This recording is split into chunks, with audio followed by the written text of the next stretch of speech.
Welcome back. ഇനി നമ്മൾ പോകുന്നത് ഞാനും എൻ്റെ ട്രാവൽ ബഡി എൻ്റെ മോളാണ് കേട്ടോ. ഞങ്ങൾ രണ്ടും കൂടെ ഓഫുള്ളൊരു ദിവസം പതിയെ ഇറങ്ങി. ഇതുണ്ട് ഹോളിവുഡ് സൈനാണ്, ഫേമസ് ഹോളിവുഡ് സൈൻ. അത് കാണാൻ വേണ്ടി പലരും വരുന്നത്. പക്ഷേ ഇത് അതിൻ്റെ ഓപ്പോസിറ്റ് ഹില്ലിലാണ്. ഇവിടുത്തെ LA ഒരു ഫേമസ്, ലോസ് ആഞ്ചലസിലെ ഒരു ഫേമസ് അട്രാക്ഷൻ എന്ന് പറയും ഗ്രിഫിത്ത് ഒബ്സർവേറ്ററി എന്ന് പറയും. ബേസിക്കലി ഫിസിക്സിൻ്റെ ഒരിതാണ്. പക്ഷെങ്കിൽ കണ്ടോ, ചുറ്റോട് മലയാകട്ടെ, വലിയ മലകളാണത്. പക്ഷേ ഇത് എന്തുവാ കൂടുതലും ഇതിനകത്ത് നമ്മുടെ കംപ്ലീറ്റ്ലി എല്ലാം കണ്ടോ, ഫിസിക്സ് ഫുൾ മൂണിൻ്റെ പല ആവുന്നതാണ് ആദ്യം കാണിക്കുന്നത്. Full moon, half moon. പക്ഷേ ആ കയറുന്ന എൻട്രൻസിൽ തന്നെ അത് കാണിക്കുന്നുണ്ട്. നമ്മൾ ആ വെളിയിൽ നിന്ന് നോക്കുമ്പം ഓരോ സീസൺ അനുസരിച്ച് സണ്ണ് ഈ കറക്റ്റ് ടൈമിൽ, അതായത് അതിൻ്റെ പിക്ചറാണ് വരുന്നത്, ഒബ്സർവേറ്ററിയുടെ ആദ്യം കണ്ട പിക്ചർ, കറക്റ്റ് ടൈമിൽ സണ്ണ് ഈ വെതറിൽ എവിടെയായിരിക്കും എന്ന്. അപ്പം ഞങ്ങൾ പോയതൊരു ഓട്ടം ടൈമിലാണ്. അപ്പം അതാ കറക്റ്റ് ടൈമിൽ അവർ അതിൻ്റെ കാണിക്കുന്നുണ്ട്. ഞാനപ്പോൾ അത് വെച്ച് കമ്പയർ ചെയ്തു. ആ ടൈം വെച്ച് നോക്കുമ്പോൾ കറക്റ്റ് അവിടെ തന്നെയാണ് ഓരോ സമയത്ത്. ഇപ്പോൾ വിൻ്ററിലും സമ്മറിലും സൂര്യൻ്റെ ദിശ മാറിക്കൊണ്ടിരിക്കുന്ന ദിശ എന്ന് പറഞ്ഞാൽ അതിൻ്റെ ആ കാണുന്ന സമയം വ്യത്യാസവും 2 മണി എന്നുള്ളതിൻ്റെ പക്ഷേ 4 മണിക്കായിരിക്കും, 10 മണിക്ക്. അപ്പോൾ അങ്ങനെയുള്ളതുണ്ട്. അപ്പോൾ അത് ഓരോ ഇതിൽ വ്യത്യാസമായിട്ട് അവർ കാണിക്കുന്നതാണ്. അപ്പോൾ ഇത് മെയിൻലി എന്തിനാണെന്ന് വെച്ചാൽ ഇതിൻ്റെ ടോപ്പിൽ ഫ്ലോറിൽ നിന്ന് കഴിഞ്ഞാൽ കംപ്ലീറ്റ്ലി സിറ്റി ലൈറ്റ്സ് കാണാൻ രാത്രി. അതിനു വേണ്ടി ഭയങ്കര റഷായിരിക്കും നൈറ്റിൽ. അപ്പോൾ നൈറ്റിലൊന്നും പോകാൻ പറ്റത്തില്ല. അത് കാരണം ഞാൻ പകൽ പോയതാണ്, ഒന്ന് ജസ്റ്റ് കാണാൻ വേണ്ടി. ഞങ്ങൾ 2 പ്രാവശ്യം പോയിട്ടുണ്ട് പകൽ, പക്ഷേ നൈറ്റിൽ ഒരിക്കലും പോയിട്ടില്ല. കാര്യം അങ്ങോട്ട് അടുക്കാൻ പറ്റത്തില്ലായിരിക്കും, പാർക്കിംഗ് ഒന്നും പറ്റത്തില്ല. ഞങ്ങൾക്ക് രാവിലെയും പാർക്കിംഗ് കിട്ടിയില്ല. സോ ഞങ്ങൾ 1 മൈൽ താഴെ പാർക്ക് ചെയ്തിട്ട്, പിന്നെ നല്ല ഇതായിരുന്നു, ഒരു ഹില്ലായിരുന്നു, നടന്നേക്കാന്ന് വെച്ചു. അപ്പോൾ ഇതിനകത്ത് കയറി കഴിയുമ്പോൾ എന്നാന്ന് ചോദിച്ചാൽ നമ്മൾ കണ്ടിട്ടുള്ള സോഡിയം, പൊട്ടാസ്യം, എല്ലാത്തരം ഇലക്ട്രോലൈറ്റ്സ്, എലമെൻറ്റ്സ്, അതിൻ്റെ എല്ലാം ആക്ച്വലി അതിൻ്റെ റിയൽ രൂപം കണ്ട. ഇത് ഗോൾഡ് ആക്ച്വലി ഇങ്ങനെയാണ് ഇരിക്കുന്നത്. അതുപോലെ തന്നെ സിൽവർ ഇങ്ങനെയാണ് ഇരിക്കുന്നത്. എനിക്ക് ഭയങ്കര ആശ്ചര്യം തോന്നി കേട്ടോ. പല ലൈറ്റിൽ കാണാം, നാച്ചുറൽ ലൈറ്റിലും കാണാം, അല്ലാതെയും കാണാം. അപ്പം ഇതെല്ലാം ഓരോന്നിൻ്റെ എഴുതി കാണിക്കുന്നുണ്ട്. അത് ആക്ച്വൽ രൂപത്തിൽ നിന്ന് പിന്നെ അതിനെ നമുക്ക് കൺവേർട്ടായിട്ട് കിട്ടുന്നതാണ്. അപ്പോൾ എല്ലാം 1-2 എണ്ണം അവർക്ക് കിട്ടിയിട്ടില്ല ഇതുവരെ. കളക്ട് ചെയ്യാൻ പറ്റും. കാൽസ്യം, മഗ്നീഷ്യം എല്ലാം അതിൻ്റേതായ ആ കല്ല്, പൊട്ടാസ്യം, മഗ്നീഷ്യമൊക്കെ ഇങ്ങനെ ആയിരിക്കും നമുക്കറിയാവോ. ഒരു കല്ല്, ഒരു പിങ്ക് കളറുള്ള ഒരു കല്ല് അല്ലേ, ലിഥിയം, അങ്ങനെ എല്ലാം തന്നെയുണ്ട് ഇതിനകത്ത്. 2-3 അവർക്ക് ഞാൻ കണ്ടു എംറ്റി ആയിട്ടിരിക്കുന്നത്. അപ്പോൾ അവിടെ എഴുതി വെച്ചിട്ടുണ്ട് ഇതുവരെ അതവർക്ക് നമ്മളെ കാണിക്കാൻ വേണ്ടി കിട്ടിയിട്ടില്ലെന്ന്. നമ്മൾ ഈ മൂണിലത്തെയൊക്കെ കല്ല് കൊണ്ട് വെക്കുന്നതെന്ന് പറഞ്ഞതുപോലെ ഇത് അതവർക്ക് കാണിക്കാൻ പറ്റിയിട്ടില്ലെന്ന് പറഞ്ഞുകൊണ്ട് അതുകൊണ്ട് മെർക്കുറി, പിന്നെ താലിയം. അപ്പോൾ അതിൻ്റെ ഓരോന്നിൻ്റെ നാച്ചുറൽ ലൈറ്റ്സും കാണിക്കുന്നുണ്ട് അവിടെ കേട്ടോ.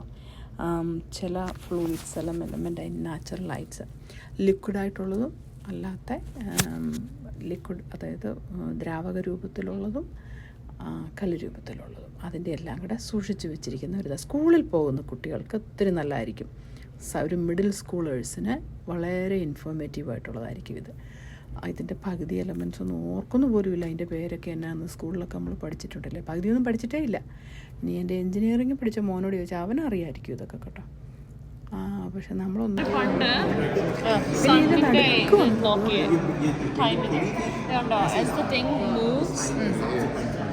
it'll knock that one over. It's been knocking the things over. Little blocks on that side, you see it? So as it gets closer and closer, it'll knock one of those over. Who is putting it back? സണ്ണിൻ്റെ Eventually those some തീരുമ്പോ. അപ്പോൾ അവരതെന്തോ measure ചെയ്ത് വെച്ചിരിക്കുന്നതാണ്.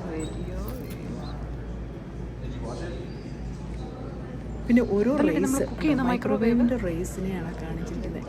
ഓരോ raise അവിടെ കാണിച്ചിരിക്കുന്നതാണ്. ശരിക്കും വായിക്കാൻ പറ്റുമെന്ന് അറിയത്തില്ല നമുക്ക്. മൈക്രോവേവ് ശരിക്കും ഞാൻ കാണാൻ പറ്റും. ഇതിപ്പോൾ 3-4 മാസം മുമ്പ് ഞാൻ പോയതാണ് കേട്ടോ.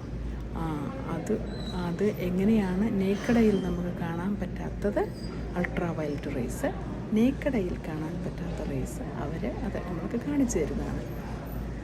ഓരോ ബീം അതെങ്ങനെയാണെന്നുള്ള എക്സ്റേ നമുക്ക് കാണാൻ പറ്റത്തില്ല. പക്ഷേ ഗാമ റേസ് അതങ്ങനെയാണ് ഇരിക്കുന്നത്.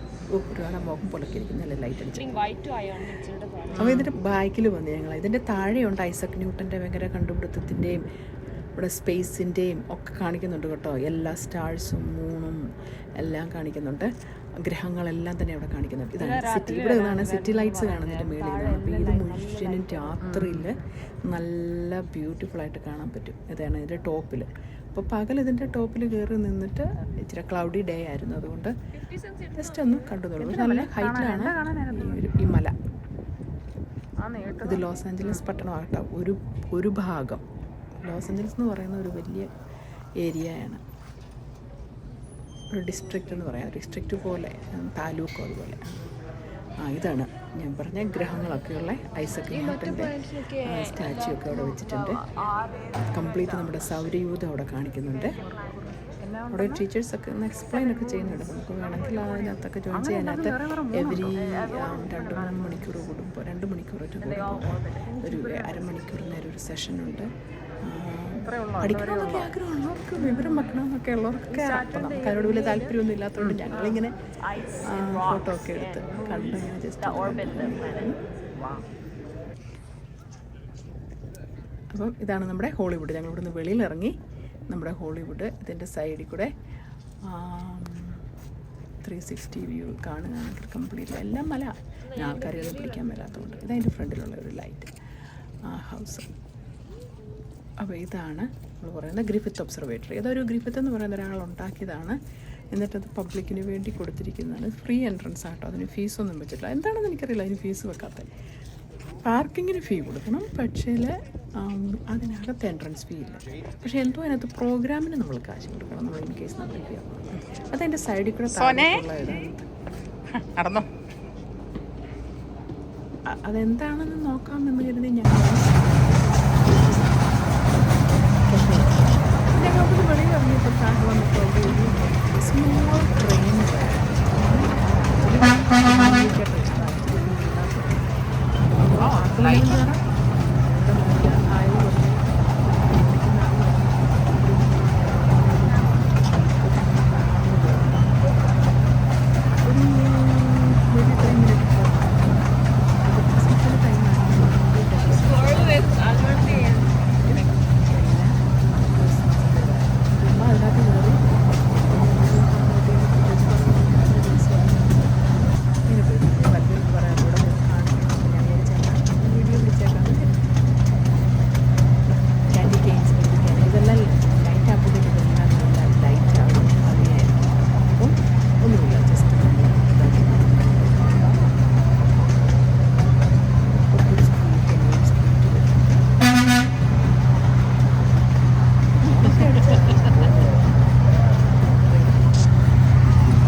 അപ്പോൾ അവിടെ നിന്ന് ഞങ്ങൾ പതിയെ വീട്ടിലോട്ട് പോവുകയാണ്. അവിടെ ട്രെയിൻ റൈഡൊക്കെ കഴിഞ്ഞു. 1 മൈൽ. ഇത് ആക്ച്വലി ഞങ്ങൾ അവിടുന്ന് പാർക്കിങ്ങിലേക്ക് ഇറങ്ങുമായിരുന്നു. പാർക്കിങ്ങിൽ ഞങ്ങൾ നടന്നു. മല നല്ല ഭംഗിയുള്ള സ്ഥലമായിരുന്നു കേട്ടോ. എനിക്ക് ഒത്തിരി ഇഷ്ടപ്പെട്ടു. നല്ല പച്ചപ്പ്.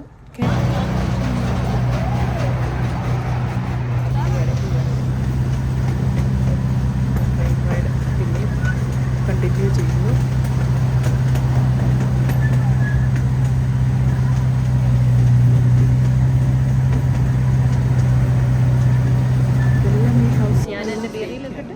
അതെല്ലാം കഴിഞ്ഞ് ഞങ്ങൾ വന്നത് മെക്സിക്കൻ ഫുഡും കഴിച്ചു, ലഞ്ച്. ഇവിടുത്തെ മെക്സിക്കൻ ഫുഡാണ് കേട്ടോ. ഒത്തിരി ഓയിലിയാണ്, ഗ്രീസിയാണ്, പക്ഷെ നല്ല ടേസ്റ്റായിരുന്നു. മോള് ഒത്തിരി